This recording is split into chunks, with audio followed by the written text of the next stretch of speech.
마가복음 13장 1절부터 13절까지 말씀 함께 읽습니다. 예수께서 성전에서 나가실 때 제자 중 하나가 이르되 선생님이여 보소서 이 돌들이 어떠하며 이 건물들이 어떠하니까. 예수께서 이르시되 내가 이 큰 건물들을 보느냐. 돌 하나도 도리에 남지 않고 다 무너뜨려지리라 하시니라. 예수께서 감람산에서 성전을 마주 대하여 앉으셨을 때에 베드로와 야고보와 요한과 안드레가 조용히 묻되 우리에게 이르소서 어느 때 이런 일이 있겠사오며 이 모든 일이 이루어지려 할 때에 무슨 징조가 있사오리까. 예수께서 이르시되 너희가 많은 사람의 미혹을 받지 않도록 주의하라. 많은 사람이 내 이름으로 와서 이르되 내가 그라하여 많은 사람을 미혹하리라. 난리와 난리의 소문을 들을 때에 두려워하지 말라. 이런 일이 있어야 돼 아직 끝은 아니니라. 민족이 민족을 나라가 나라를 대적하여 일어나겠고 곳곳에 지진이 있으며 기근이 있으니 이는 재난의 시작이라. 너희는 스스로 조심하라. 사람들이 너희를 공회에 넘겨주겠고 너희를 회당에서 매질하겠으며 나로 말미암아 너희가 권력자들과 임금들 앞에 서이니 이는 그들에게 증거가 되려 함이라. 또 복음이 먼저 만국에 전파되어야 할 것이니라. 사람들이 너희를 끌어다가 넘겨줄 때 무슨 말을 할까 미리 염려하지 말고 무엇인지 그때 너희에게 주시는 그 말을 해라. 말하는 이는 너희가 아니요 성령이시라. 형제가 형제를 아버지가 자식을 죽는 데 내주며 자식이 부모를 대적하여 쫓게 하리라. 또 너희가 내 이름으로 말미암아 모든 사람에게 미움을 받을 것이다. 끝까지 견디는 자는 구원을 받으리라. 아멘. 재난은 일상을 마비시키는 반갑지 않은 현상입니다. 역사와 성경은 재난에 대하여 기록하였고요. 주기적인 반복으로 대처하는 기회를 갖게 합니다. 그래서 과거에 있었던 재난 기록을 근거로 해서 어떻게 대처할지를 후대를 살고 있는 저희들이 도움을 받곤 하죠. 그래서 모든 것은 헤아려 새 것이 없다고 성경은 말하는데 사실 전에도 있었습니다. 그리고 앞으로도 계속 있을 거라는 거죠. 그런데 저희는 재난이 일어나는 것 거기에 관심을 갖는 것보다 예수님께서 그 재난에 대해서 어떻게 말씀하셨을까? 여기에 주의를 기울여야 합니다. 자, 왜 그럴까요? 왜 우리는 예수님의 말씀에 귀를 기울여야 합니까? 그분은 역사의 주관자이십니다. 그래서 어떤 분들은 그렇게 말해요. 히스토리. 그러니까 영어로 역사라는 말인데 그것을 his story라고도 말합니다. 그의 이야기다. 그래서 역사의 모든 것을 주관하시는 이가 사실은 예수 그리스도. 그래서 그분의 태어남을 중심으로 해서 그분의 태어나시기 전, 그분의 태어나신 후 이걸 인류가 지금 정하고 살아요. BC와 AD. 그게 예수 그리스도를 중심으로 해서 구분된 거예요. 아무리 타종교인들이 불만족스럽고 못마땅하여서 다른 연호를 쓰곤 합니다. 북한은 주치라는 걸로 쓰죠. 석이라는 말을 안 쓰고 싶어 합니다. 억지로. 그래서 어쩔 수 없어요. 모든 전 세계 컴퓨터나 이런 그 소통하는 날짜를 각 국가별로 개인적으로 쓰지 않아요. 공용되는 날짜를 쓰는데 그 날짜는 뭐냐면 석입니다. 저희 나라도 사실은 단기를 쓰곤 했죠. 단군기원에서 단기를 썼는데 지금 단기 쓰는 사람이 어디 있어요? 절간에서는 불기를 쓰기도 해요. 불기는 저희들끼리만 쓰는 거예요. 일반적으로 불기를 쓰지 않아요. 모든 공문서에 다 서기로 씁니다. 그만큼 그분은 역사의 주관자이시고 중심이라는 것을 보여주는 하나의 사례입니다. 그렇기 때문에 우리가 그분이 말씀하시는 것에 귀를 기울여야 되는 거예요. 실질적인 주권자이시고요. 그분이 모든 군왕들의 통치자가 되십니다. 그래서 만군의 주시다. 만유의 주님이시다. 그분이 성전 파괴에 대해서 예고하셨어요. 그리고 그 이후에 계속되는 그분의 제자들을 향한 말씀입니다. 저희가 이 말씀을 좀 나누어서 들으면서 오늘을 살고 있는 저희들에게 하나님께서는 그 말씀을 통해서 무엇을 말씀하실까? 그것을 들으려고 합니다. 자, 오늘 말씀을 알게 하시는 근거 말씀이 8절인데요. 함께 읽습니다. 민족이 민족을, 나라가 나라를 대적하여 일어나겠고 곳곳에 지진이 있으며 기근이 있으리니 이는 재난의 시작이라. 여기 나열하고 있는 대적해서 일어나는 것, 전쟁을 말하고요. 그 다음에 지진도 있고 기근도 있을 것이다. 그런데 옛날에도 그런 일이 있었지만 예수님이 말씀하실 때는 그러한 일들을 예수님은 재난의 시작이라고 말씀하셨어요. 그런데 그 이후에 시작이니까 그 이후에 계속적으로 일어날 일에 대한 것을 미리 말씀하신 것이죠. 저희 나라에 요즘에 이제 많이 오르내리는 부서가, 정부 부서가 하나 있는데 그게 재난안전대책본부라는 그 부서입니다. 저는 그 잘 몰랐죠. 그런 부서가 있는지도 몰랐습니다. 질병관리본부 이런 거 잘 몰랐죠. 근데 거기에서 규정하고 있는 재난은 이렇게 말합니다. 재난안전대책본부에서 말하는 재난은 자연현상의 변화를 재난이라고 하는데, 예를 들자면 기상이변, 한여름에 눈이 온다든지 한겨울에 폭염이 돼서 온도가 급상승하든지, 겨울에 막 25도, 30도 된다, 한겨울에. 기상이변이죠.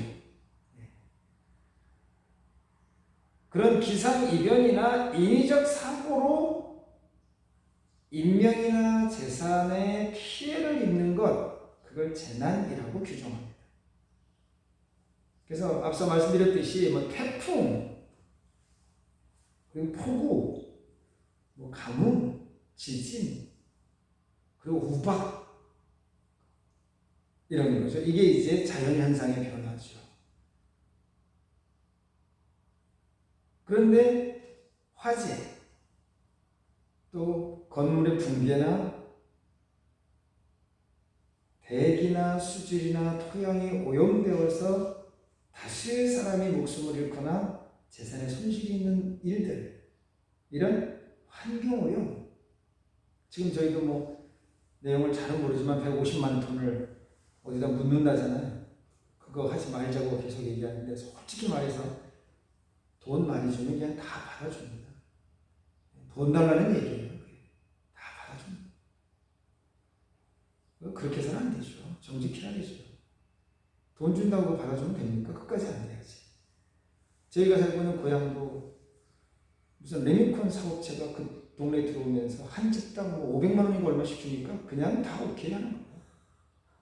그럼 자손만대가 계속 그 땅에서 오염된 지역에서 살아야 되는 거예요. 다 돈 주면 저 다 해야 됩니다. 제가 보기엔 그래요.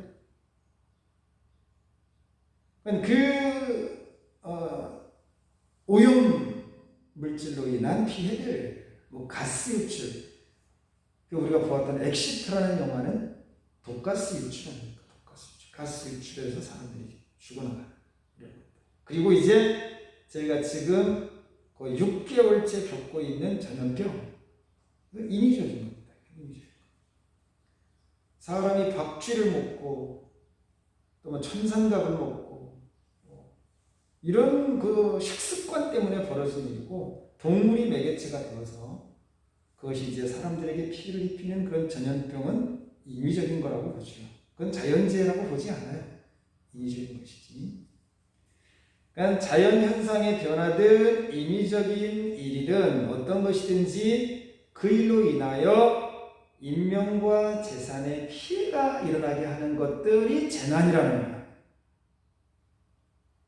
그래서 아시아개발은행이 ADB라는 그 은행인데, 아시아개발은행, 코로나19 영향으로 인해서 잠재적으로, 아직 끝나지 않았죠. 잠재적으로 지금까지 해서 입은 경제적 손실이 6개월 만에 세계적으로 가장 적게 잡았을 때 5조 8천억 달러랍니다. 달러 5조 8천억 달러인데 우리나라 돈으로 계산하면 7,130조 원이래요. 6개월 동안. 그래서 많게는 8조 8천억 달러가 이른대요. 이게 조 단위를 넘어서 경의 경, 일경원에 해당한대요. 일경원. 어느 정도 큰 돈인지 모르죠. 일경원. 그러니까 억조 다음에 일경인데 억조 다음에 일경이에요. 그 돈 가늠이 됩니까, 지금? 그 정도의 피해를 지금 예상하는 거니까 재난 맞죠? 천문학적 규모의 추정치입니다. 추정치예요. 성전 파괴에 대한 우리 예수님의 예언은 두 가지가 성취되었다 했습니다. 성전 대신 예수 그리스도께서 죽으심으로 완전한 파괴가 그분에게 일어났죠. 그 다음에 헤롯 성전의 파괴였다 했습니다. 그것도 AD 70년에 완전히 파괴됐다 했습니다. 남은 한 가지가 뭐냐면 성도들의 파괴인 배교, 미혹으로 말미암아 그리스도를 부인하는 그런 배교의 확산이 시대의 징조라고 예수님 말씀하셨어요.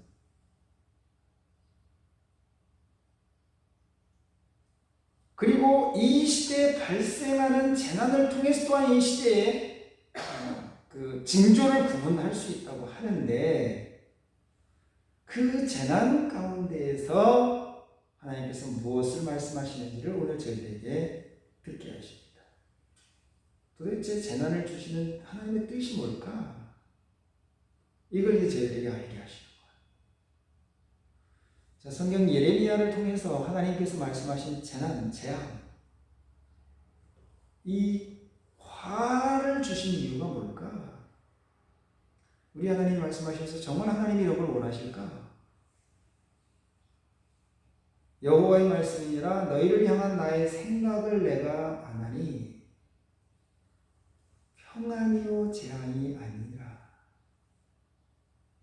너희에게 미래와 희망을 주는 것이다. 그럼 하나님은 우리에게 재앙을 주시기 원하지 아니하신다는 게 분명하죠. 우리에게 평안을 주기를 원하신다는 거예요. 그리고 미래를 좀 내다보고 살 수 있는 소망을 갖고 살기를 우리 하나님은 원하신다는 거예요. 그게 하나님의 뜻이에요. 하지만 사람이 그 하나님의 뜻을 잘 헤아리지 못함으로 인하여 그분이 원하지 않는 재앙이 끊임없이 이어지는 거예요. 제일 첫 번째 재난이 무엇이었을까요? 인류 역사상? 첫사람의 거역으로 인해서 에덴 동산에서 쫓겨난 겁니다. 그 재난이에요. 아담과 하와가 입은 재정적 손실이 얼마나 컸을까요? 그 다음에 그 인명에 대한 피해는 얼마나 컸을까? 인명에 대한 가장 큰 피해가 뭡니까? 병들어 죽는 거예요. 그보다 더한 재난이 없죠. 그렇지 않았다면 그들은 건강하게 영원히 살 뻔한 그런 일들이에요. 그런데 에덴 동산에서 추방되는 그 일로 인하여, 쫓겨나는 일로 인하여 그들은 재난을 겪게 되는데 그 중에 하나가 죽는 거예요. 그리고 땅이 척박하여져서 가시와 엉겅퀴를 내고, 전에는 손만 뻗으면 언제든지 먹을 거를 먹을 수 있었는데 이제는 수고하고 힘을 써야 먹거리를 얻게 된 거예요. 재난이죠. 많은 손실이 초래되는 거예요. 노홍수는 어떠합니까? 그때까지 한 번도 비가 온 적이 없는데 비가 너무 많이 와가지고 사람들이 다 떠내려가고 물에 빠져 죽었어요. 인명피해가 났죠? 사람만 죽었나요? 모든 그들이 세웠던 것들이 다 물에 잠기고 허물어지고 재산 피해는 천문학적 숫자였을 거예요. 노홍수 때도. 소돔과 고모라는 어떠했습니까? 거기도 그랬고요. 이집트에 10가지 재앙이 있을 때 이집트는 얼마나 많은 인명피해가 있었으며 얼마나 많은 재산상의 손실이 있었을까요? 그건 성경에 기록하고 있지 않기 때문에 저희가 가늠할 길은 없으나 국가적으로 그런 계속되는 10번의 재앙이 있었다면 엄청난 피해를 입은 겁니다. 그럼 그 이후에 성경에서나 기록된 왕정시대, 그 중에 재난 중에 재난이라면 전쟁이에요. 왕정시대 전쟁. 수많은 사람이 죽고 불타고. 이건 인위적인 재난이죠. 전쟁으로 인한 피해. 그리고 뭐 왕정시대에도 가뭄, 엘리야 시대에 대표적으로 가뭄이 있었지 않아요? 어마어마한 가뭄이 그때 그 당시에 있었습니다. 그 다음에 기근. 먹을 게 없어가지고 자녀를 죽여서 먹는 그런 일이 벌어졌단 말이죠. 사마리아 성 안에서 북이스라엘이 망할 때. 그리고 전염병. 이름 모를 병에 걸려서 사람들이 죽어나가요. 그게 계속되고 있는 거예요. 오늘까지 이어지고 있죠. 지금 저희는 겪고 있는 거잖아요. 요즘에 관심사는 확진자가 몇 명이래? 어디서 났대? 이게 일상이 됐어요. 일상. 지금 6개월째 그 얘기예요. 6개월째. 애들은 학교를 못 가고 직장인은 회사를 못 가는 그런 일들이 아차하는 순간에 일어나는 거예요. 한 사람만 확진 환자가 나타나면 그냥 그 학교는 그냥 그날로 문 닫는 거예요. 직장도 그날로 문 닫는 거예요. 교회는 어떻게 돼? 교회도 그날로 폐쇄되는 거예요. 아무것도 못합니다. 지금 현실이에요. 현실. 그래서 어떤 사람들은 그래요. 이건 하나님의 진노의 심판이다. 우리가 죄를 많이 지었기 때문에 하나님이 이렇게 벌을 내리시는 거다. 그래서 회개해야 된다. 그런 면도 없잖아. 있죠? 우리가 이 재난을 피하려면 회개해야 된다. 그래야 산다. 그러면 하나님 마음에 안 들면 이렇게 심술을 부리시나요? 우리 하나님은 그러신 분인가요? 그러면 잡신과 뭐가 다르요? 저희가 잡신 섬기는 이유 중에 가장 큰 이유는 나 해코지하지 말라는 거예요. 그래서 그들을 달래주는 거예요. 달래주는 거예요. 재물 갖다 바치고 그 다음에 정성 들여 싹싹 빌고 하는 이유는 제발 그 애군이 내게 미치지 말게 해달라. 그래서 부적을 붙이고 다니기도 하고 붙이기도 하고 갖고 다니기도 하고 하는 이유는 뭔가 그게 보호막이 되도록 하기 위해서 그 짓을 하는 거예요. 그치, 문간이에다가 북어대가리하고 노란 종에다 시뻘겋게 뭐 알지도 못하는 그림 그려서 탁 붙이는 이유가 뭐예요?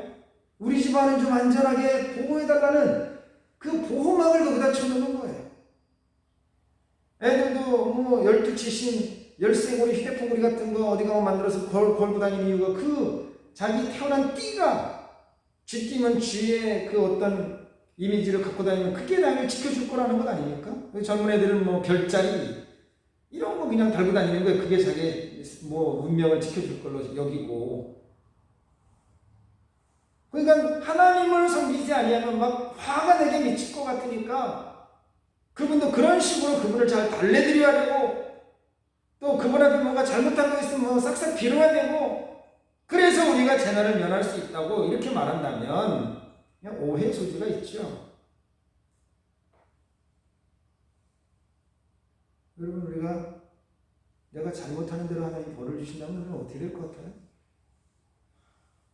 살짝 하나도 없습니다. 솔직히 말해서 뭐 잘못하는 대로 벌 내리신다.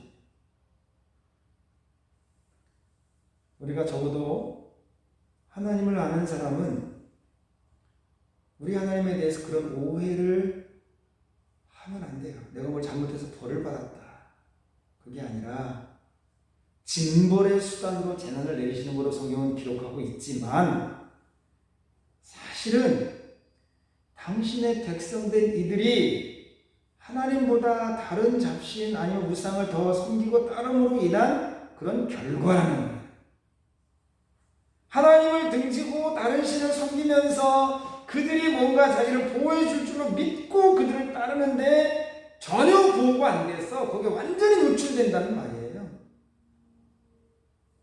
그분이 벌을 내리시는 쪽으로 볼 게 아니라 내가 그분의 보호를 떠나니까 세상 가운데 마치 에덴 동산의 아담과 하와가 그 에덴 동산에 하나님의 보호막이 있는 가장 안전한 그곳에서 본인들이 스스로 거길 떠나버린 거예요. 하나님의 말씀을 거역하고 결국 그 안에서 함께 살 수 없는 조건이 됐기 때문에 하나님이 그들을 내보내신 거라고 보아야죠. 거기서 못 살게 된 거 아닙니까? 그러니까 그들에게 다가오는 게 뭐예요?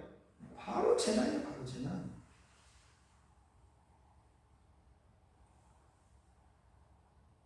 그래서 재난의 날에 하나님의 백성들을 향해서 하나님께서 선지자들을 통해서 말씀하셨어요. 특히 이사야 선지자를 통해서 말씀하신 내용이 참 많은데 하나님은 이렇게 말씀하셨어요. 내가 부르짖을 때 내가 모은 모든 우상들에게 너를 구원하게 해라. 그것들은 다 바람에 날려가겠고 기운에 불려갈 것이로되 나를 의뢰하는 자는 땅을 차지하겠고 나의 거룩한 산을 기업으로 얻을 것이다. 우상 그토록 좋아하지만 우상이 내 재앙의 날에 나에게 보호가 안 된다는 거예요. 결국 하나님을 멀리하고 그분을 의뢰하지 아니한 그 결과가 고스란히 내게 되돌아오는 거라는 거예요. 그건 이해하기 나름이죠. 그분이 벌을 내리신 것으로 이해한다면 벌을 내리신 거고요. 근데 스스로 생각하기를 이건 하나님이 벌을 내리신 게 아니라 내가 자초한 거야. 이렇게 보는 관점이 맞다는 거예요.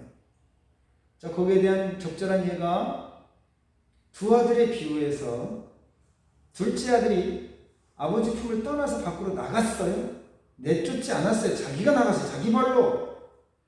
아버지와 함께 있는 것을 그가 못마땅하게 여겼기 때문에 나간 거 아닙니까? 더 좋은 걸 찾아서 그 세상에 나갔을 때 그러면 어떠했어요? 재난을 겪은 거야. 돈 다 잃어버리고 난 다음부터 그때부터 고생이 시작된 거야. 자기가 믿었던 우상이 뭐예요? 그 둘째 아들이 믿었던 우상은 돈이에요. 돈 떨어지니까 어떻게 됐어요? 짐승처럼 사는 거야. 그럼 아버지와 함께 있었다면 그 아들은 어떻게 했을까요? 그렇게 짐승처럼 살았을까요? 그 아버지와 함께 있으면서도 그 자유와 풍성함을 전혀 모르고 살았던 그런 사람이고 이후에 자신이 그 재난을 겪고 난 다음에 집에 돌아와서 아버지와 함께 있을 때 그의 삶은 어땠을까요? 그 전과는 전혀 다른 삶이에요. 지금 내가 누리는 게 이게 얼마나 귀하고 값진 건지를 고생해보니까 저는 몰랐죠. 아버지와 함께 있는 게 얼마나 좋았는지. 그거 싫다고 나가서 그 생고생을 한 거예요. 그러면 그 아버지가 그 아들을 저주했나요? 모든 사람들을 통해서 그를 그렇게 고생하도록 시키셨나요? 그가 그 속으로 제 발로 걸어 들어가서 사서 고생을 한 거예요. 그렇게 이해하는 관점이 옳다는 거죠. 하나님이 벌을 내리신다는 것을 이해할 게 아니라 그 재난은 우리가 하나님보다 하나님이 아닌 다른 것을 내가 섬기며 삶으로 인하여 그분의 보호하심을 받지 못하게 된 거예요. 그러니까 모든 게 자연도 변화가 일어나고 사람들도 온갖 못된 짓을 하게 되고 그 속에서 그 힘들고 어려운 시간들을 보내며 사는 거예요. 창조 질서가 다 어그러지고. 그래서 오늘 이 말씀을 통해서 저희가 주목해야 할 것은 재난 중에 재난이 뭘까? 우리가 기억해야 될 재난 중에 재난은 뭘까? 전쟁을 대비해야 될까? 아니면 자연재해를 대비하는 그런 뭔가를 해야 될까? 하나님께서 오늘 이 말씀을 통해서 저희들이 일러주시는 게 뭘까? 오늘 저희들이 들어야 될, 귀 기울여야 될 그 낱말은 기근입니다. 기근. 왜냐하면 재난의 시작이라고 했어요. 전쟁, 그리고 지진, 그리고 기근이에요. 전쟁과 지진과 기근, 이 세 가지 자연현상인데, 전쟁을 우리가 뭐 어떻게 하겠어요? 또 지진을 어떻게 하겠어요? 저희 교회도 지금 사택하고 교육관도 뭘 어떻게 얼마나 했는지 몰라도 내진 설계에 다 그게.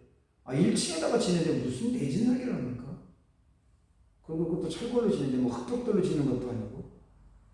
그래도 내진 설계해야 된대요, 다. 여기 무슨 지진이 얼마나 일어난다고? 국가적으로 그렇게 다 했대요. 이게 뭐 해야 되는지 안 돼야 되는지 그거 검토하지 않고 무조건 다 내진 설계돼. 무조건 다 내진 설계. 그래서 설계자님이 그래요. 참 웃긴데요, 그래서.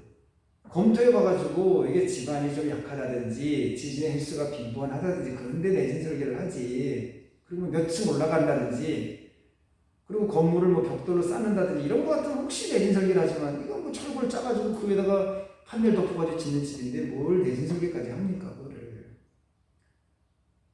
뭐 지진이 정말 수시를 합니까, 여기서? 그런 거 아니잖아요. 그래도 그거에 대해서 대비하는 건 지혜로운 거지요. 근데 기근, 굶주리네, 굶주림. 그럼 오늘 우리가 먹을 게 너무 많아서 지금 탈인 이 시대에 굶주림이 올까? 사실 그런 관점에 대해서 우리가 준비해야 될까? 성전된 성도들이 마지막 시대에 그 성전이 파괴되고 무너져 내려서 그 주님의 오심을 저희가 맞게 된다고 했는데, 성전된 성도들이 미혹을 받아서 파괴되기도 하지만 사실 굶주림으로 쓰러지는 거예요. 성도들이 왜 굶주려요? 다 직장도 튼튼하고 여기 대형마트들도 들어오고 뭐 가기만 하면 먹을 게 산더미처럼 쌓여있는데 너무 많아가지고 탈이라니까요. 지금 먹을 게 진짜 너무 많아요. 먹을 게. 그 먹는 거에 대한 소중함도 모르고 먹다가 맛없으면 다 버리고 다 그러잖아요. 지금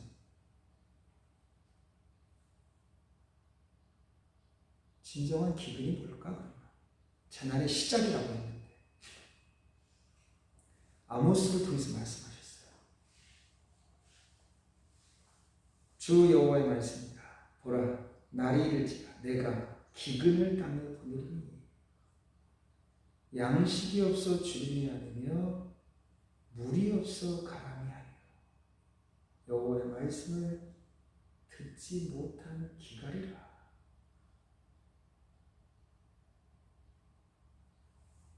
마지막 때의 멸망의 징조, 성전된 성도들의 무너짐, 배교, 이 모든 것들의 원인은 이 영적 기근으로 말미암는다.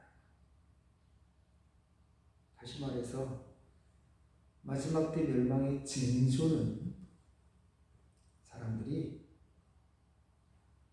하나님의 말씀을 들려하지 않는다. 듣지 않아요. 이게 아주 두드러지는 현상이에요. 그리고 하나님의 말씀을 듣지 않는다는 건 무슨 말이에요? 뭘 방송으로 안 듣는다는 얘기인가? 아니면 설교 시간에 잠을 잔다는 얘기인가? 뭐 설교 시간에 이어폰을 꽂고 다른 음악을 듣는다는 얘기인가? 이게 안 듣는다는 게 뭘까?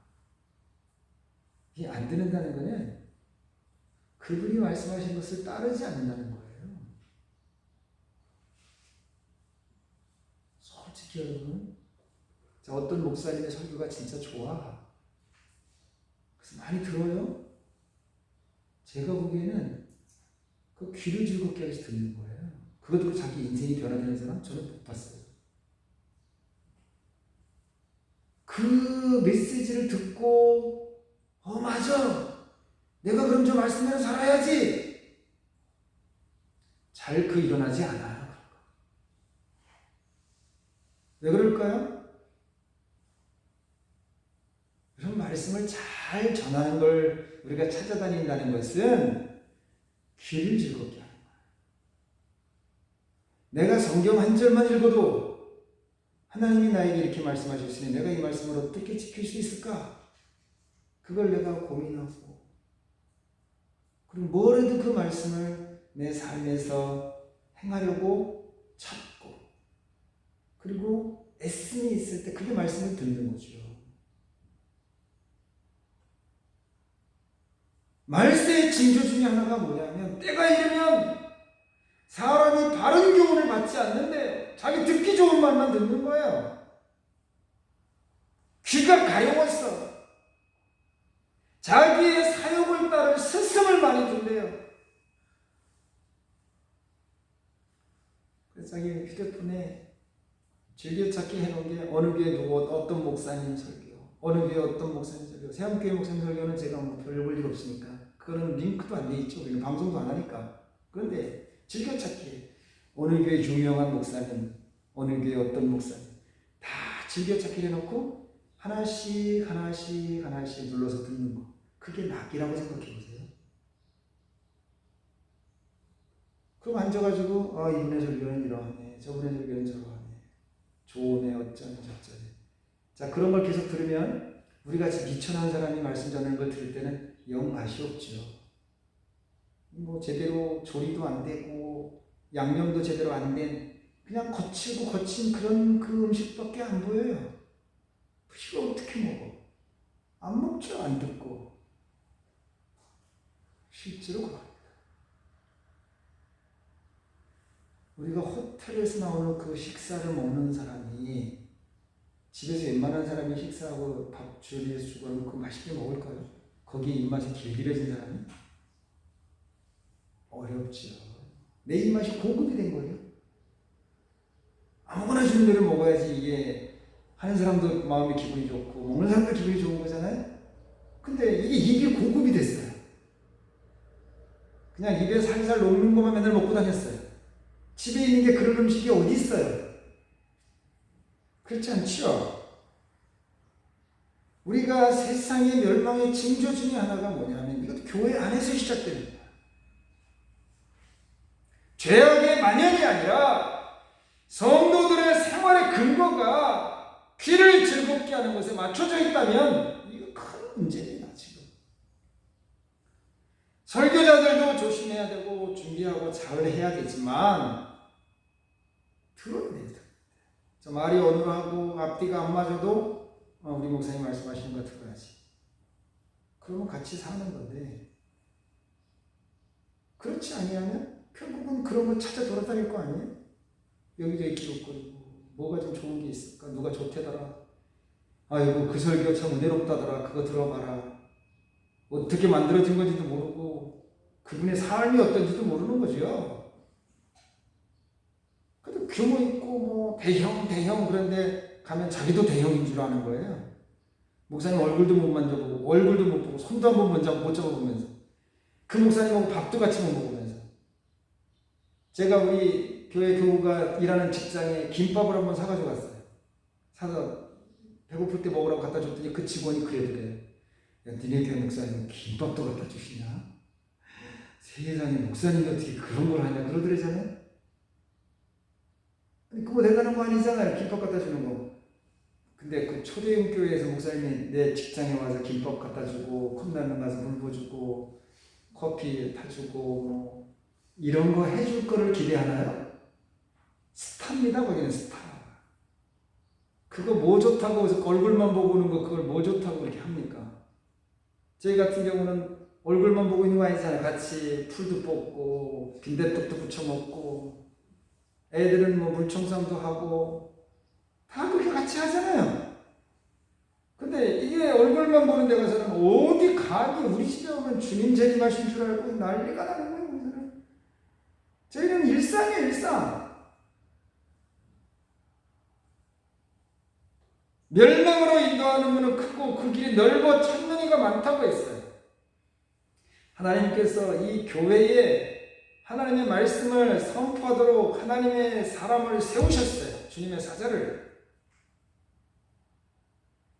종말을 향해 달려가는 이 마지막 시대에 제가 어제 저녁 늦게 그 지금 몇 쪽이 남았을까? 이렇게 다시 한 번 더 관심이 있어가지고, 왜냐면 제가 성경책의 커버를 좀 바꿔야 될 것 같은 생각이 든 거예요. 2006년도 거를 가지고 다니니까. 14년 전 걸 좀 가지고 다니는 거잖아요. 그럼 최근 정보가 뭐가 있을까? 다시 또 막 찾은 거예요, 여기저기. 그랬더니 2010년까지 데이터가 있더라고요. 그러니까 지금 2019년도 데이터가 500에서 260종 정도 남았다는 거예요. 제가 특강한 그 동영상도 링크 해놨잖아요. 260종족. 올해 아니면 거의 다 될 수도 있대요. AI의 도움을 받으면. 그럼 이제 이미 주님이 말씀하신 것은 저희가 이제 다 이룬 거예요. 그럼 이제 그분의 때가 이제 곧 임박해 온다는 것만 저희가 마음에 이제 복음이 모든 민족에게 증거됐으니까 주님이 곧 오시겠구나. 그 곧이라는 시간이 수십 년, 수백 년이 이제 아닌 거예요. 언제 오실지 모르지만 아무튼 금방 그 일이 될 것 같아요, 이제. 북한도 이제 몰락하고 이스라엘도 열리고 이제 급변할지도 몰라요, 지금. 아무도 예측을 못 하잖아요. 그 다음에 코로나 바이러스 같은 게 이제 3년 주기, 2년 주기, 1년 주기 나오면 일상 1년 내내 아무것도 못하게 될지도 몰라요, 이제. 해외에는 이제 뭐 꿈도 못 꾸는 시대가 올지도 모릅니다. 이 시대의 징조는 하나님의 말씀의 홍수 속에서 유튜브 속에 들어가면 얼마나 설교가 많아요. 그런 홍수 속에 뭐가 있다는 거예요? 기근이 있다는 거예요. 기갈이 있다는 거예요. 우리가 그런 말에 홍수 때 먹을 물이 없다고. 엄청나게 하나님의 말씀이 많이 선포되고 있는데 기갈이고 기근이에요. 먹을거리가 산더미처럼 쌓여있는데 기갈이고 기근이래요. 저는 그래서 이렇게 이해해봤어요. 자, 내가 태어나면서부터 우리 엄마가 해준 밥을 먹고 자랐어요. 그럼 세상에서 제일 맛있는 건 뭐예요? 우리 엄마가 해주시는 거. 그보다 더 맛있는 건 없어요. 저도 그래요. 제 입맛에 가장 맞는 건 저희 어머니가 해주시는 거예요. 제 아내도 정성껏 해주지만 저희 어머니가 작년까지 이제 오셔서 해주셨죠. 저를 위해서 뭔가 반찬을 해주시면 진짜 맛있어요. 왜냐면 제가 어려서부터 먹은 거기 때문에 그래요. 그런다고 객관적으로 맛있는 건 아니에요. 제 입맛에 맞는 거예요. 누구나 다 그렇잖아요. 우리 엄마가 해주시는 게 제일 맛있어요. 어느 것보다. 뭐 해주세요 그러면 뭐 바로바로 해주시는 거죠. 좋아하는 거니까. 똑같아요. 내가 우리 교회에서 우리 교회 안에서 먹고 마시는 게 가장 좋은 줄 알아야 돼요. 잘해서 그런 게 아니에요. 비교해보면 저희 어머니가 요리사 아니에요. 탁월한 요리사 절대로 아닙니다. 거칠죠. 음식 거칠어요. 그래도 그거 먹고 내가 살았거든요. 그보다 귀한 게 없죠.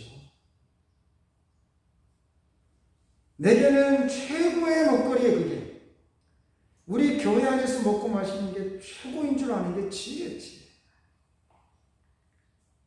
그러니까 여기서 밥 짓는 이 주님의 사전 어떻게 해야 돼요? 어떻게 하면 내 자식을 좀 맛있게 먹을 수 있을까? 어떻게 해야지 모레도 좀 먹게 할 수 있을까? 이것도 좀 한번 먹어봐라. 이것도 좀 한번 먹어봐라. 그 똑같은 거예요, 그거랑. 뭐 간식도 가끔씩 해서 주기도 하고 이것도 한번 외워도 봐라. 이거 한번 써봐라. 전에 제가 주부에다 쓰라고 했잖아요. 근데 아이고 무슨 그것도 싫어요. 힘들어요. 이것도 힘들어요. 아이 먹기 싫어요. 이것도 해봐라. 아이 그것도 싫어요. 하부루타 해봐라. 아이고 그것도 먹기 싫어요. 그냥 우리끼리 컵라면 먹는 게 제일 좋아요. 그냥 목사님 해주시는 거 하지 말고 우리끼리 내버려 두세요. 그냥 우리가 알아서 먹을게. 이제 그렇게 가는 거죠. 제가 이것도 먹어봐라. 이거 좋은 거야. 이것도 먹어봐. 이건 진짜 좋은 거야. 아무리 진짜 좋다고 말하면 뭐합니까? 밥 먹기가 싫은데. 싫은 거예요, 이게. 그러니까 다 외면하는 거죠. 그거 이제 먹고 입맛에 맞는 거 쫓아다니는 게 맨 컵라면 쫓아다니면서 그거만 맨날 먹는 거예요. 쉽게 얘기해서. 편한 거. 입을 즐겁게 하는 거. 그런 것만 찾아다니는 거죠. 좀 거친 음식도 먹어야, 단단한 음식도 먹어야 내가 건강해지는데 단단한 음식은 안 먹으려고 하는 거죠. 조금 수고하면 그런 것도 먹을 수 있는데 안 하니까 맨날 물컹물컹한 거, 어린아이처럼 젖이나 빨고 있고 맨날 그런 거 똑같은 거예요. 하나 성장이 안 되는 거죠. 말씀을 전하는 자가 그래서 중요한 것이고, 그 아무리 잘 전하면 뭐해요? 듣는 사람이 겸허하게 같이 들어야 기근을 면하죠. 기근과 기갈을 면해야 마지막 시대에 남아요. 굶주림의 때, 영적 기갈의 때에 내가 건강한 먹거리를 먹고 있으면 절대로 내가 그 기근의 날에 굶주림으로 인하여 배교하거나 유혹에 넘어가지 않아요. 왜 성도된 성전들이 파괴됐을까? 왜 미혹을 당할까? 집에서 만들어준 음식을 안 먹으니까 그래요. 엉뚱한 거 먹고 돌아다니다가 오염된 거 잘못 먹으면 그냥 다 나는 거예요. 그러니까 목사의 책임이 큰 거예요. 내 식구, 내 자식들을 잘 먹고 건강하게 지낼 수 있도록 책임 있게 해야 되는 거예요. 소홀히 하지 말고. 그건 목사가 할 일이에요. 근데 내 한계를 넘어나는 것까지 어떻게 다 합니까, 그거를? 최선을 다해서 내가 할 수 있는 한 어떻게든 좀 더 뭔가 맛있게 하려고 하고 또 잘 먹게끔 잘게 썰어주고, 잘게 썰어주는 게 이 단어의 뜻이 뭔지 알아? 이 단어의 뜻은 이런 거야. 재난이 무슨 뜻인지 알아? 다 설명을 해주잖아요. 잘게 썰어서 잘 먹으라고. 어려운 말, 헬라어가 어떻고, 히브리어가 어떻고, 이런 말 잘 안 하잖아요, 저는. 어쩌다가 한 번 하지. 안 하잖아요. 이 시대의 징조를 알고 사는 게 지혜입니다. 기도합니다. 하늘의 하나님 아버지, 오늘 이 아침 저희가 하나님 말씀을 듣습니다. 이 시대의 징조가 재난의 시작이라 말씀하셨는데, 하늘의 하나님 아버지, 저희들이 분별하게 하시고 기근의 날에 저희들 자신이 남은 자가 되게 하시고 몸이 건강한 것뿐 아니라 영혼이 건강해서 어떠한 시험과 위기와 위험한 지경에 처하여도 실족하지 않고 남은 자로 굳게 서게 하셨기를 주님이 하신 예수 그리스도의 이름으로 기도합니다. 아멘.